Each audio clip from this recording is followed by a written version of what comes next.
With the Xbox Game Showcase only a few days away, I thought it'd be fun to go over my predictions, thoughts, hopes, and dreams of the event and see what, if anything, comes true on the other side.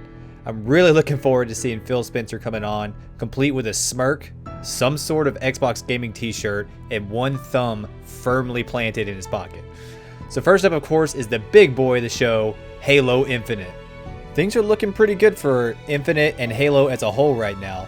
Halo 3 finally released on PC, MCC is better than ever, we've got the brand new Split Space engine, it's been 5 years since the release of a new Halo game, and Infinite will be the first Halo launch title for a new Xbox since CE back in 2001. Dude, the hype for this game right now is unreal. This is going to be one crispy world premiere. So it's already been confirmed that the campaign is going to be showcased at the event, so let's get into what I think is going to be revealed for Infinite. The two biggest things, of course, are going to be the gameplay and the story. One big point of contention between Halo fans is how Infinite will play. Is it going to have advanced movement like Halo 5, or are they going to take a more classic approach like the original trilogy?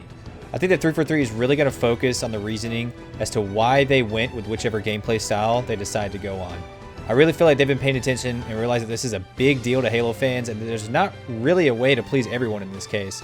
And I'm sure they'll be glad to put the advanced versus classic mobility gameplay debate to rest, even though some people may not be happy.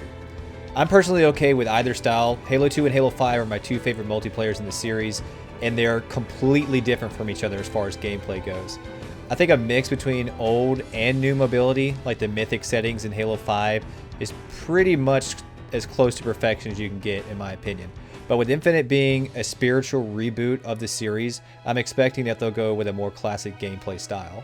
Now, there were also some quote-unquote leaks that were going around a while back about a grappling hook possibly being in the game. So if that's for true, we'll probably see the grappling hook in action alongside any other new equipment or gadgets. Maybe something akin to Halo 3, like the bubble shield, the energy drain, and things along that line. So I personally don't know if this is for true. Like I said, it is a quote-unquote leak, but if it's anything like the meat hook from Doom Eternal, it could be a lot of fun from a mobility standpoint. So another aspect of gameplay that we may see in the reveal is the level design.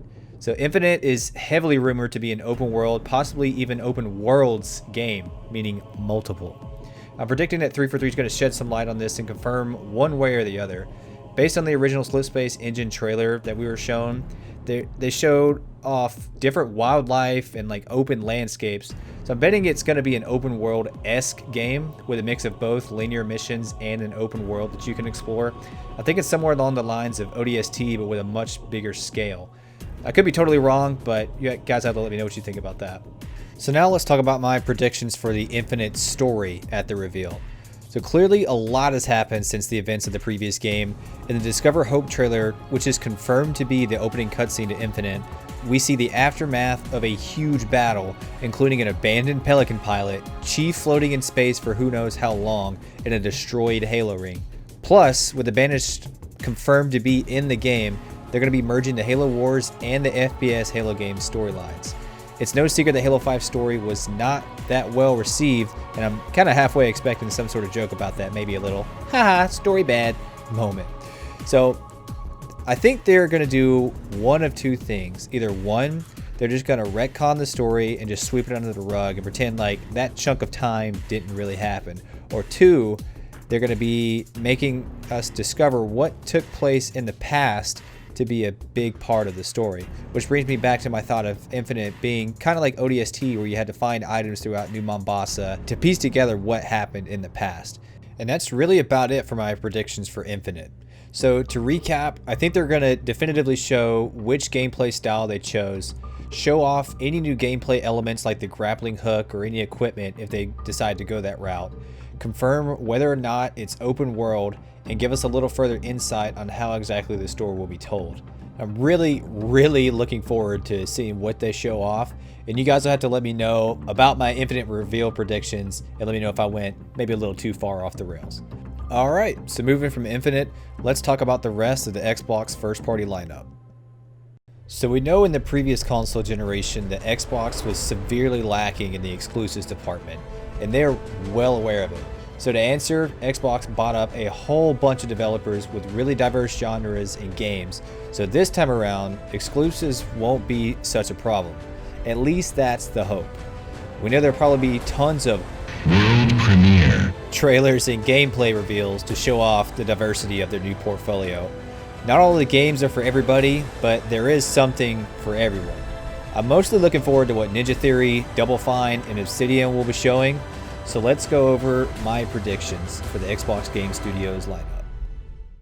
So first up, for Ninja Theory, I think we're going to see some actual gameplay footage of the new Hellblade. If you haven't played the first game in the series, Senua's Sacrifice, I definitely recommend it. I'd say it's the closest thing to God of War that we have on the Xbox. Totally worth your time, totally worth the playthrough. For the Coalition, I think we may see Gears Tactics gameplay on the console. And they just released a new update for Gears 5, so they may talk about that for a bit. I'm not really expecting anything more from them at this event. From Double Fine, I'm thinking we'll see some gameplay for Psychonauts 2 and maybe even a release date. I never got to finish the first game, but I know a lot of people are excited for this new one, and I'll definitely be jumping in this time around. From Obsidian, who made Outer Worlds and Fallout New Vegas, we're going to be getting Grounded. I'm thinking we'll get a gameplay demo and maybe even a beta release date.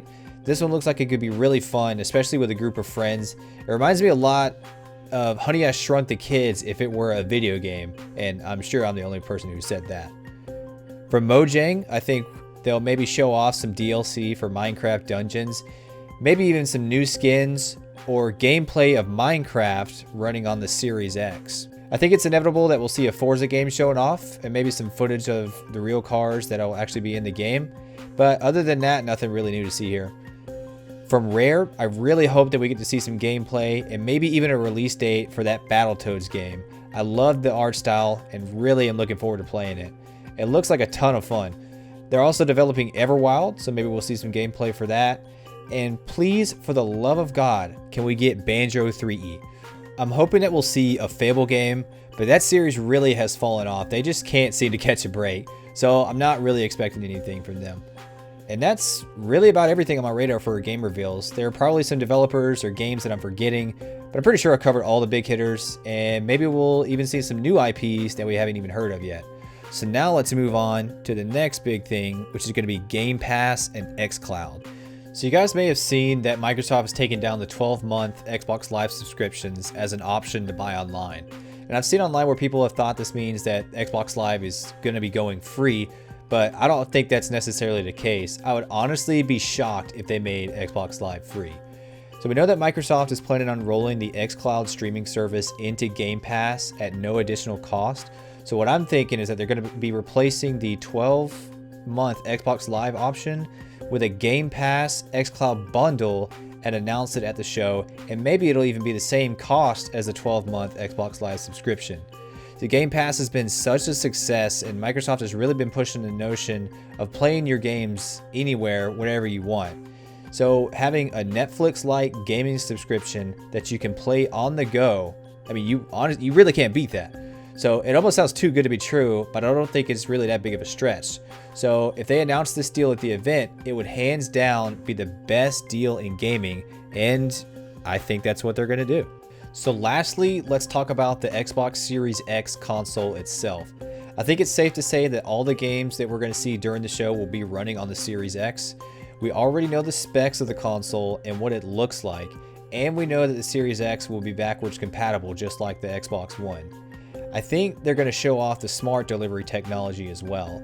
But the thing that everyone doesn't know, and what we've all been waiting for, is the price. What is the price? Xbox and PlayStation have really been playing a game of chicken to see who's going to be the first to reveal the price of their console. With the Xbox Series X being a premium console with the backwards compatibility options, Game Pass, Xcloud, and smart delivery, I think that they're going to give in and reveal the price at $599.